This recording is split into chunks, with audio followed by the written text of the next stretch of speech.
nanti kita akan membahas bersama dengan Kepala Bidang Kesehatan Hewan Dinas Perkebunan dan juga Peternakan Flores Timur, Dr. Hewan Viani Kititokan ya, pendengar. Dan di pagi hari ini kita akan mengulas seperti apa nanti pemutusan mata rantai terkait dengan kasus ASF ini yang memang terus meningkat. Dan beberapa hari kemarin juga terkait dengan kasus ini, pendengar, bahwa viral ya sebuah video di mana warga saat membuang 4 bangkai babi ke laut di Flores Timur yang di mana viral di media sosial. Nah, terkait dengan ini bagaimana tanggapan dari Dinas Perkebunan dan juga Peternakan Flores Timur yang memang sangat menyesalkan sekali ya terkait dengan pembuangan bangkai babi itu di tengah wabah African Swine Fever atau ASF atau dengan demam babi Afrika. Nah, di pagi hari ini kita sudah tersambung bersama dengan Pak Dokter Fadi. Selamat pagi Pak Dokter. Selamat pagi. Baik, salam sehat Pak Dokter di pagi hari ini dari ND ke Flores Timur. Salam sehat juga Ibu.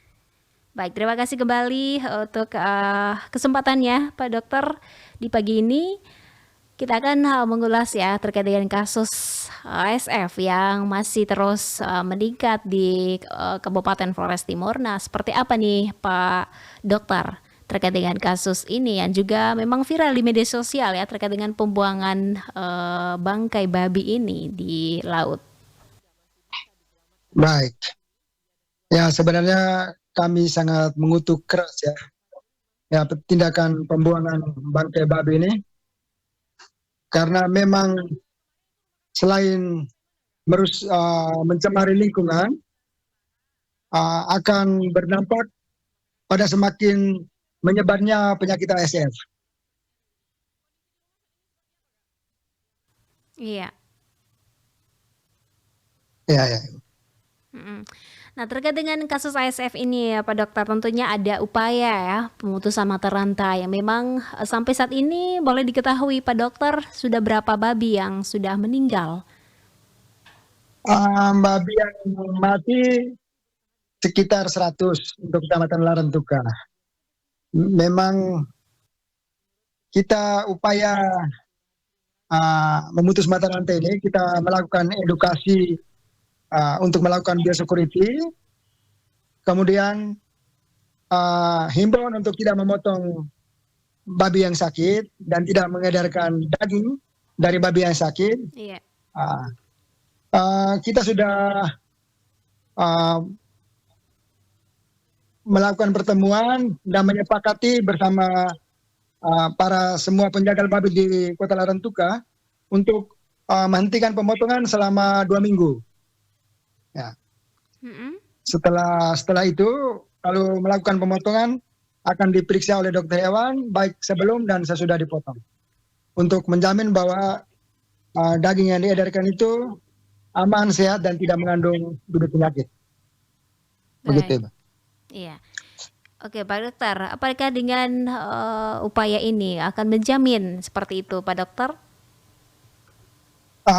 Sebenarnya itu mengurangi, tetapi tidak menjamin 100%. Tergantung dari niat baik masyarakat untuk tidak menyimpan daging babi di kulkas ya atau di freezer ya.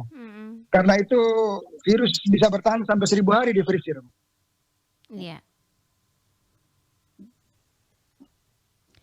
Baik, Pak Dokter, kita harus ketahui strategi yang sudah dilakukan oleh dinas-dinas terkait ini seperti apa, Pak Dokter? Jadi yang pertama, yang paling utama adalah kita melakukan edukasi. Karena virus ini belum ada obat dan belum ada vaksin. Jadi masyarakat harus mengetahui virus ini seperti apa, bagaimana membunuh virus ini, bagaimana memutus mata rantai. Memang kita harus bersama-sama. Kalau pemerintah sendiri pun tidak bisa ini. Kemudian kita memperketat titik-titik masuk dari kabupaten lain. Kita memperketat pengawasan dan pembatasan peredaran babi dan daging dari kabupaten lain. Kemudian kita melakukan identifikasi cepat bila terjadi laporan. Ya. Kita bisa melakukan rapid test untuk ASF, kemudian pengambilan sampel darah untuk babi yang masih hidup untuk dikirim ke laboratorium lainnya. Kemudian mungkin babi mati kita bisa kirim organ. Dan hal-hal yang seperti kita melakukan edukasi bagaimana memperlakukan babi sakit, bagaimana tidak mengedarkan daging dari babi sakit. Kemudian babi yang mati harus dikubur minimal 1,5 meter. Ya, namun hal ini sangat terkendala dengan masalah ekonomi dan masalah moral dari masyarakat. Ini dua hal ini yang membuat kadang walaupun masyarakat itu sudah tahu, tetapi tetap melakukan begitu. Ya. Baik, Pak Dokter, strategi yang dilakukan oleh pemerintah untuk masyarakat, Pak Dokter, terkait dengan apa yang sudah dilakukan ya, bahwa masyarakat membuang babi yang sudah mati itu ke laut seperti itu. Ya, jadi strateginya memang kita memberikan pemahaman, memberikan edukasi, tetapi juga kita meminta warga, masyarakat yang mempunyai bukti ada yang melakukan membuang babi atau bagian dari babi secara sembarangan, kita minta bukti, kita akan koordinasi dengan kepolisian untuk kita proses hukum. Baik. Ya, Pak Dokter, berarti sejauh ini belum ada vaksin ya, Pak Dokter, terkait vaksin untuk kasus ASF ini? Belum ada, Ibu, belum ada. Iya. Memang ada, Vietnam sudah produksi vaksin, tetapi masih menunggu proses untuk izin masuk ke negara kita. Iya. Ya. Nah, untuk diketahui juga Pak Dokter, di Flores Timur sudah berapa babi yang sudah terkena ASF ini, Pak Dokter? Di Flores Timur sekitar 100 ya, di Kecamatan Larantuka itu sekitar 100-an. 100. 100-an ekor ya. Iya. Iya, sekitar itu. Karena memang tidak semua terlapor dan terdata, Ibu. Kan banyak juga babi sakit, mereka potong. Jadi tidak terdata sebagai babi yang mati. Nah, itu langkah yang dilakukan Pak Dokter seperti apa? Kalau misalnya ada babi yang mati, terus langsung dipotong dan dijual begitu? Kalau dijual kita akan sita. Kalau dia jual. Nah, kalau dia jual di tempat umum kita bisa sita. Tetapi yang kita tidak ketahui itu kalau dia bunuh di rumahnya diam-diam lalu bagi ke sanak saudaranya. Atau menjual dengan sistem dikirim begitu. Tidak di lapak begitu. Itu yang kita kesulitan ini. Ya. Iya. Tadi ini menjadi sebuah tantangan juga ya Pak Dokter ya? Betul. Jadi memang tantangan sangat berat. Kalau tidak ada kerjasama, tidak ada komitmen bersama dari masyarakat, tidak akan bisa kita selesaikan masalah ASF ini. Ya. Nah, sejauh ini seperti apa nih Pak Dokter langkah-langkah yang diambil oleh pemerintah?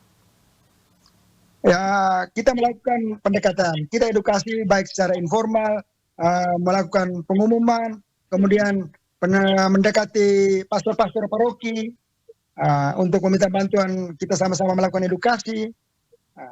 Ya memang karena penyakit ini memang karena belum ada obat, belum ada vaksin, jadi memang butuh ya kita sama-sama untuk memerangi dengan kita punya pengetahuan, lalu kita disiplin melakukan biosecurity dan tidak memotong itu babi sakit dan mendistribusikan begitu. Baik. Ya, tantangan yang dihadapi oleh dinas juga nih Pak Dokter ya. Apa yang harus dilakukan seperti itu? Ya kita akan tingkatkan edukasi, kemudian kita mungkin ada tindakan-tindakan lebih tegas, misalnya daging yang dijual itu merupakan daging yang tidak diperiksa sebelumnya, mungkin kita akan melakukan sedikit shock terapi dengan penyitaan, Kemudian untuk yang membuang secara sembarangan, mungkin ya kita akan upayakan untuk proses hukum itu, kalau ada bukti-bukti. Baik. Iya. Iya, ya. Nah, kasus ASF ini juga nih Pak Dokter ya. Apakah ada ciri-ciri tertentu yang dialami pada peternak, pada babi begitu Pak Sebenarnya, Dokter? iya, ya, Bu. Sebenarnya cirinya itu terjadi panas, ya, peningkatan suhu tubuh, demam. Kadang nafsu makan menurun, kemerahan pada kulit. Namun ini tidak selalu ya. Iya. Kadang-kadang kematian secara mendadak. Kadang-kadang tidak makan beberapa hari lalu mati. Begitu Ibu. Untuk gejala klinis ya luar ya. Iya. Berarti sebagian besar ketika babi mati baru dilakukan evakuasi seperti itu ya Pak Dokter, ya baru dikubur ya. Tidak Sebenarnya kalau babi mati, memang itu tanggung jawab pemilik untuk melakukan penguburan Ibu ya. Ya. Nah, itu memang tanggung jawab pemilik ya. Nah, untuk melakukan penguburan. Oke, baik. Nah, solusi yang dilakukan seperti apa nih Pak Dokter sejauh ini? Ya itu, solusi ya kita melakukan edukasi, lalu kita melakukan asesmen terhadap tingkat penerapan biosecurity di tingkat masyarakat, ya, pengetatan lalu lintas, ya, kita pengawasan peredaran daging di dalam kabupaten itu diperketat, begitu Ibu. Jadi sebenarnya kuncinya itu di masyarakat, kuncinya di masyarakat untuk melakukan advice yang dinas berikan itu. Baik. Oke, dan semoga ini bisa dilakukan oleh masyarakat ya Pak Dokter ya, atas strategi tadi atau langkah-langkah yang dilakukan. Betul sekali Bu ya. Harapannya bisa memutus mata rantai seperti itu. Betul sekali Bu. Ya. Baik. Ya, terima kasih Pak Dokter atas kebersamaan kita juga di pagi ini terkait dengan bagaimana memutuskan mata rantai kasus ASF yang ada di Flores Timur. Sama-sama Ibu. Ya, dan harapannya semoga ini menjadi langkah yang baik ya Pak Dokter untuk selanjutnya. Baik, selamat pagi Pak Dokter, selamat beraktivitas kembali, salam sehat selalu, salam dari ED ke Flores Timur. Terima kasih, salam sehat juga. Selamat pagi. Baik.